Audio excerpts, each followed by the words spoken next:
It comes as no surprise that it has taken Nigerian government over 1 year to negotiate a minimum wage, to be able to a minimum wage that will ensure the survival and existence of Nigerian workers.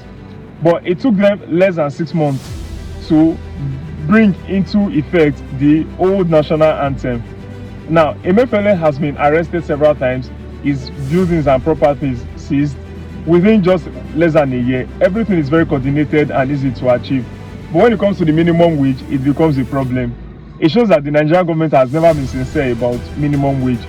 They want to ensure that they put the masses in a situation whereby, and if you read the book 1984 by George Orwell, the idea is that make the poor continue to be poor and make them not to have something to aspire to, or make them not to have something to worry about. A person who has never driven a car in his life now will not be worried that his car has broken down. So by the time he keeps like 90% of the masses in check through poverty, they will have other things to think about. Oh, maybe somebody who stays in one room apartment, which is popularly known as face me I slap you, who cannot really take care of his wife and has about 6 children, and then is worried that my next door neighbor is sleeping with my daughter, my next door neighbor is sleeping with my wife. Those are the things they will worry about. I want to go somewhere and go and drink ogogoro or paraga. They don't have anything they aspire to and for in particular. And so that is, I think, the whole idea behind this enslavement policy by Nigerian government. Tinubu came to power and said that something just touched him. It was just instantaneous and spontaneous, where he announced that there was no more fuel subsidy. Fuel subsidy is gone. This is gone. That is gone. So that means that it was not really as a result of policy. It was just something that was spontaneous, something that was just personal to him. Just said, let's remove subsidy. And that is why, even to me, patriots like Obasanjo have come out to criticize him. But APC, in their characteristic thuggery behavior, will definitely attack anything that is against them. Just like they are arresting journalists, putting them behind bars. Anybody that shows some form of dissent or opposition to them, the person is easily taken to jail, especially if the person does not have the mechanism to fight for him or to defend him. Now, Obasanjo has told them that the implementation was bad. Peter Obi and Abubakar, Abubakar, that's I think this guy name again, the former who won't come out as president too. Atiku. And Peter Obi and Atiku Abubakar all said they were going to remove subsidy. All said that they were going to deregulate dollar. So it didn't come as any surprise, but it was the manner in which Tinubu went about doing it. So if you've even read the article, The Man, the Myth and Mediocrity, written about Bola Ahmed Tinubu, you see that it was just by coincidence that he got all the glory he got for Lagos. Tinubu wasn't the one who really built Lagos. Lagos was actually, Lagos has always been a crown colony. And a crown colony, just like Abuja, they cannot just come and say Nelson Wike built Abuja. A capital city will definitely have more development than any other place. So it has already gotten all the glory, gotten all the people who have the money and resources for them to be able to channel. If you still go to Lagos, there are so many slums in Lagos.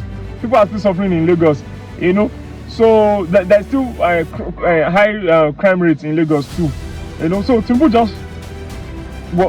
rode on the wings of Lagos being a developed place and having had successive very good governors like Fashola and Ambode before he brought his puppet, that is now there.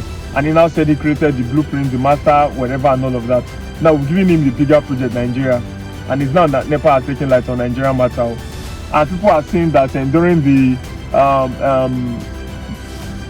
the NLC strike, that they shut down the national grid. People like Babajide, who is also known as Jide, who anchors a program on TVC known as Issues with Jide, a very biased puppet and payee, an employee of Tinubu, is coming out to say it's a treasonous offense to have done that. Have we had light in this country for 6 months? That you shut down the national grid. There are essential things that depend on light. Go to UCH, go to big hospitals in Nigeria. They are the ones who provide light for themselves. They run on diesel. Banks run on diesel. So they now want to shut down the national grid that would affect presidency. And they are now saying it's treason, that it affected lives of people who were on oxygen and the emergency support system. How many of those places who provide emergency support system actually rely on government light. So Babajide Sanwo-Olu is just a hypocrite. Is one of the my 10 kings of deceivers. And on that list is also Wike. Wike is I think the biggest of kings of deceivers, followed by maybe Babajide now because he's getting money. He's talking about minimum wage. Can he allow Babajide as he is? I don't even know how old his children are and I don't care to know. But let's assume that his youngest child is 18 years. Can he allow his youngest child collect 30,000 naira under this economic reality? He's now saying that some states cannot pay 18,000 naira. So if you now increase it to 60,000 naira, they won't be able to pay 100,000. They won't be able to pay. I think Babajide is blind to reading publications on what an average senator receives. A senator that was as far back as about 35 years ago, senators were just receiving about 3,000 naira. Now an average senator takes about 30 million naira home. Now go and check the increase. By comparison, I'll drop the data here. By comparison, the salary of the minimum wage has increased just by 300% within the last 30 years. But that of senators has increased by 1,000, almost about 1,500%. Who are we fooling? Who are we deceiving? It's just so unfortunate. Look at the judges now. Judges are receiving about 60 million naira. Now, a judge that's receiving 60 million naira now, is that the judge that you expect to come and approve Tinubu or anybody? We are deceiving ourselves. So it's just so unfortunate the way things are in this country. Tinubu never really had any good policy. Tinubu, when he came in, during his campaign, showed that he had some cognitive issues.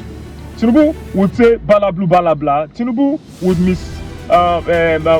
mix up names of people and events. Tinubu had a lot of fumbling on public television, and he was put there by the powers that be, because we all know how that election went.